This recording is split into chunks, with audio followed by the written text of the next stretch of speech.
Olá pessoal, mais um vídeo que eu estou fazendo e para analisar esse contexto de loucura que a gente está vivendo, né? Essa quantidade absurda de informação falsa, de informação das mais absurdas que a gente recebe o tempo inteiro nas redes sociais, no WhatsApp, que a gente escuta as pessoas comentar, né? Cada um aí no seu canto do Brasil tem ouvido, tem lido coisas das mais absurdas, né? E o mais impressionante de tudo é ver que as pessoas acreditam, né, nessas histórias absurdas. E quanto que isso é manipulador, quanto que isso te induz a votar em um candidato, não votar em outro, quanto que isso manipula as pessoas como se fossem umas crianças mesmo, né? Porque como se você estivesse aproveitando a ignorância das pessoas. E é impressionante a gente ver isso justamente em 2018, né? A gente acreditava que com o advento da internet a gente teria uma mídia mais democrática, uma mídia mais acessível e que isso iria fazer com que o conhecimento chegasse a mais pessoas. Afinal de contas, o conhecimento está na palma da mão, né? Você pesquisa, você tem acesso a tudo quanto é livro do mundo, tudo quanto é informação, o que você quiser saber na internet, você consegue. Então a gente acreditou que nesse contexto o conhecimento seria muito mais difundido, muito mais fácil, muito mais democratizado. Só que acontece isso também por um lado, e por outro lado a gente vê essa difusão também da ignorância. A difusão de notícia falsa, a difusão de coisas absurdas e que as pessoas, né, como eu falei, acreditam nisso. E aí, para a gente falar desse contexto político, né, o que tem a ver essas notícias, essas informações com esse nosso contexto político, a gente tem que voltar um pouquinho no passado, né? Hoje todo mundo vota, a gente tem sufrágio universal, que foi uma conquista dos trabalhadores, teve muita luta para se conquistar isso, só que nem sempre foi assim. Né? Até o final do século XIX, início do século XX, em alguns países, as pessoas não tinham direito a voto, eu digo as pessoas comuns. Os votos eram restritos à burguesia, restritos aos ricos. Né? No Brasil você tinha que comprovar renda para ter direito ao voto. Em vários países europeus, em vários cantos do mundo, funcionava assim, na imensa maioria. Né? Você só a burguesia, só os ricos tinham direito ao voto, você tinha que comprovar para isso. Nesse contexto, você pode, enquanto um político, falar diretamente para os ricos, falar diretamente para a burguesia, para essa elite, e ignorar o povo. Então, quando você consegue o sufrágio universal, quando no caso europeu, lá no final do século XIX, alguns outros cantos do mundo, como é o caso no Brasil, né, se bem que o sufrágio universal mesmo no Brasil, só na Constituição de 88, né? Mas enfim, a gente ampliou isso ao longo do século XX. Mas a partir do momento que os trabalhadores, em especial, né, os mais pobres, conquistam o direito ao voto, você não pode mais fazer um discurso focado nos mais ricos. Você tem que convencer também o pobre a votar, né, no rico. Como é que você faz isso? Né? As próprias elites se perguntavam, John Stuart Mill, um filósofo e economista inglês, questionava isso. Ele dizia, olha, os pobres são a maioria.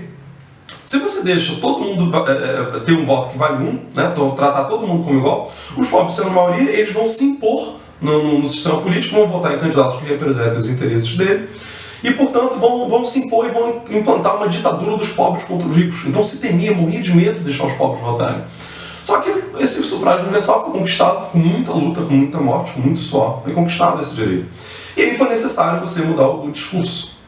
Então se torna necessário, nesse contexto, agora em que o pobre vota, você criar outros mecanismos de identificação que não seja classe social, que não seja questão econômica. Senão você, enquanto elite, não vai mais conseguir ganhar as eleições. E aí você precisa criar outros mecanismos. Porque se os candidatos de direita falarem o que pretendem fazer de fato, em termos econômicos, o pobre não vai votar nele. Pelo menos a maioria não vai, não é uma parte significativa. Então, você tem que despolitizar a política o máximo que você puder. Você tem que tentar convencer o seu eleitor, convencer as pessoas a aderirem a você, sem falar propriamente de política. Você tem que criar outros mecanismos de identificação. E aí que entra a estratégia que eles têm usado, sempre utilizado, mas nos últimos tempos tem sido muito mais forte. E na minha opinião, o principal mecanismo que faz os pobres votarem nos ricos, que vão depois agir contra esses pobres, o principal mecanismo é a religião. Vou dar exemplo do protestantismo, no caso do Brasil, em especial dos neopentecostais, evangélicos neopentecostais, que são pobres, né? Você pega entre aspas, ranking das religiões por grau de instrução. Você tem lá, em primeiro lugar, os judeus, os espíritas de Kardec, em segundo lugar, né? Aí você vai ter outras religiões, e por último você vai ter os evangélicos neopentecostais, que são os mais pobres, que são os que moram nas periferias, que são os que moram em favelas. Esse eleitor pobre, é o eleitor que vota majoritariamente na direita. Mas não é porque esse eleitor é de direita. Esse eleitor sequer sabe a questão de direita e esquerda, o que a direita ou a esquerda vai fazer no campo econômico. Não é esse o foco. Né? O que faz o eleitor pobre, evangélico, principalmente neopentecostal, votar na direita são questões de conservadorismo religioso. Então, o povo brasileiro é conservador. Tem um monte de pesquisa que mostra que o brasileiro é contra a legalização da maconha, contra a legalização do aborto, contra a concessão de direitos à população LGBT.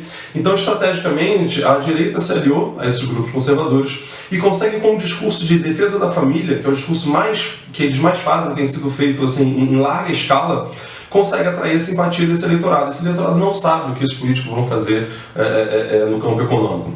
A bancada evangélica é uma das mais fiéis, foi uma das mais fiéis ao governo Temer, votou em peso a favor da redução dos direitos trabalhistas com a criminosa reforma trabalhista do governo Temer. A bancada evangélica apoiou a chamada PEC do fim do mundo, que congelou por 20 anos os gastos em saúde, educação, enfim, todos os investimentos do Estado, que inclui saúde e educação também.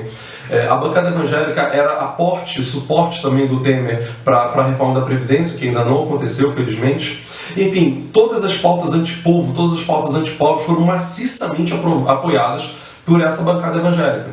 Lógico que o seu eleitor, quem votou nesses deputados dessa chamada bancada evangélica, na verdade é uma bancada cristã como um todo, não necessariamente evangélica, não sabia disso. Ele votou para defender a família.